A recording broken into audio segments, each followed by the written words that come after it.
स्वागत। आज हम हाइब्रिड कार टेक्नोलॉजी पर बात कर रहे हैं। हमारे पास कुछ लेख और नोट्स हैं और हम इनमें दी गई जानकारी को समझने की कोशिश करेंगे। ये तकनीक आजकल काफी चर्चा में है ना? खासकर वो माइलेज और पर्यावरण वाली बातें। हाँ बिल्कुल, काफी जरूरी विषय है आजकल। तो हमारा इरादा साफ है, इन स्रोतों से समझना कि ये हाइब्रिड चीज असल में है क्या, कैसे काम करती है और इसके क्या अच्छे पहलू हैं, क्या कमियां हैं। ठीक है। तो चलिए इन स्रोतों की मदद से इसे खोल कर देखते हैं। तो बेसिक आइडिया तो यही है कि दो इंजन होते हैं, एक अपना रेगुलर पेट्रोल या डीजल वाला, हाँ, इंटरनल कंबशन इंजन, और दूसरा एक इलेक्ट्रिक मोटर जो बैटरी से चलती है, और मकसद है बेहतर माइलेज और कम पोल्यूशन, है ना? एकदम सही। लक्ष्य यही है, फ्यूल बचाना और पर्यावरण का ध्यान रखना। तो इन स्रोतों के हिसाब से ये गाड़ियां असल में चलती कैसे हैं? जैसे मान लीजिए शहर में कम स्पीड पर। हाँ, ये इंटरेस्टिंग है।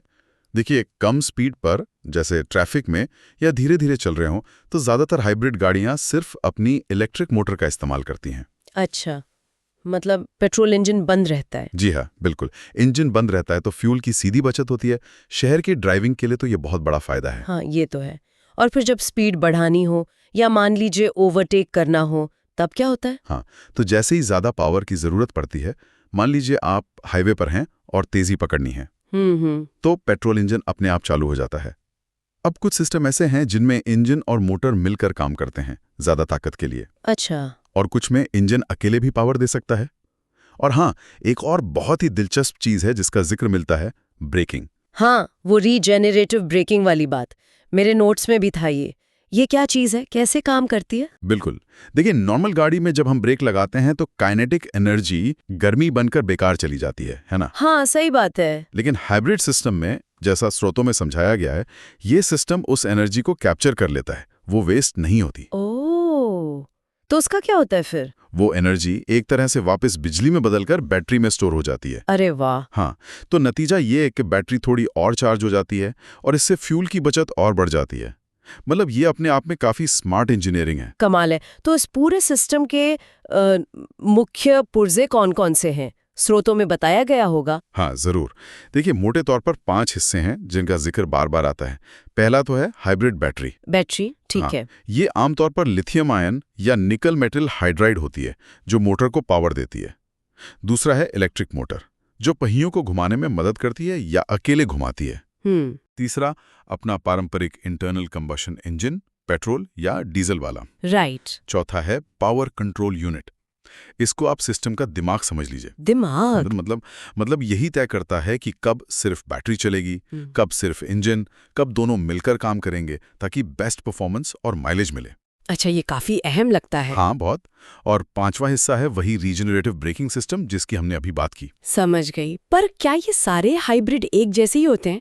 मुझे स्रोतों में ऐसा लगा कि शायद कुछ अलग-अलग तरह के होते हैं।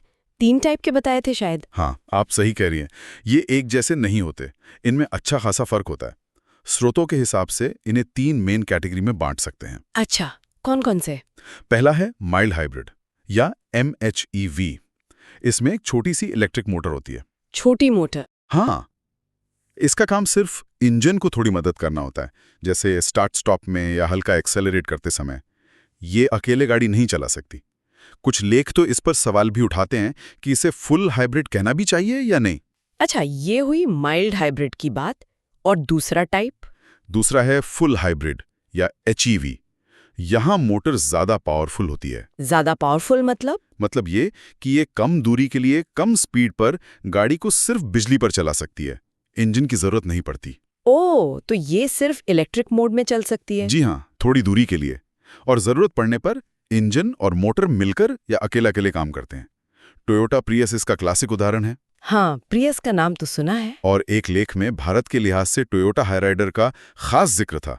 बताया गया है कि ये इसी फुल हाइब्रिड टेक्नोलॉजी से अपनी साइज की दूसरी एसयूवीज के मुकाबले लगभग डबल माइलेज दे रही है, कोई 27-28 किलोमीटर प्रति लीटर तक। सच में? 27-28? ये तो कमाल का माइलेज है। हाँ, बिल्कुल। और सबसे खास बात यह है कि इसकी बैटरी अपने आप चार्ज होती रहती है, इंजन से या ब्रेकिंग से। आपको इसे अलग से चार्ज करने की जरूरत नहीं पड़ती। अच्छा, ये बड़ा पॉइंट है, मतलब कोई चार्जिंग का झंझट नहीं। और तीसरा टाइप कौन सा था? वो प्लग इन वाला? हाँ, वही प्लग इन हाइब्रिड या PHEV।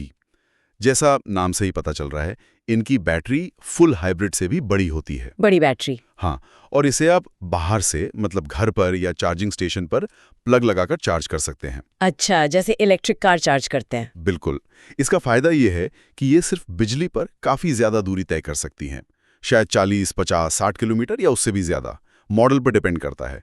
आपके नोट्स में शायद Tata Nexon EV max PHEV का उदाहरण था। हाँ, था। तो मतलब ये रोजमर्रा की छोटी यात्राएं सिर्फ बिजली पर कर सकती हैं। एग्जैक्टली। और लंबे सफर के लिए पेट्रोल इंजन तो है ही। ये तो काफी फ्लेक्सिबल लगता है। तो अब अगर फायदों की बात करें तो स्रोतों में सबसे ज्यादा जोर किस पर दिया गया है? जाहिर है माइलेज और कम प्रदूषण तो है ही। हाँ बिल्कुल, ये दो तो सबसे बड़े और सबसे स्पष्ट फायदे हैं जिन पर सारे स्रोत एकमत हैं। और इसके अलावा इलेक्ट्रिक मोड में ये गाड़ियां बहुत शांत चलती हैं, आवाज नहीं करती। हाँ। और वो रीजनरेटिव ब्रेकिंग से एनर्जी की बचत, वो भी एक प्लस पॉइंट है। लेकिन हाँ, सिक्के का दूसरा पहलू भी है। हाँ, कमियां या चुनौतियां जैसे कि कीमत, ये महंगी होती होंगी। सही पकड़ा। ये एक बड़ा पॉइंट है जो कई स्रोतों में मेंशन्ड है। हाइब्रिड गाड़ियां आमतौर पर अपने नॉन हाइब्रिड वर्जन से महंगी होती हैं। और दूसरी बात, क्योंकि इनमें 2 पावर ट्रेन हैं, इंजन भी मोटर भी, तो टेक्नोलॉजी थोड़ी कॉम्प्लेक्स हो जाती है। अच्छा, तो उससे क्या दिक्कत? तो कुछ लेखों में ये चिंता जताई गई है कि इनका रखरखाव या मरम्मत शायद ज्यादा महंगा या मुश्किल हो सकता है। हाँ। हालांकि ये बात मॉडल और ब्रांड पर भी निर्भर करेगी। और वो चार्जिंग वाली बात खासकर PHV के लिए। हाँ, वो भी एक मुद्दा है। PHV का पूरा फायदा तभी है जब आप उसे रोज चार्ज कर सकें। और भारत में चार्जिंग स्टेशन का नेटवर्क अभी उतना फैला हुआ नहीं है जितना शायद होना चाहिए। धीरे धीरे बन रहा है, पर अभी समय लगेगा।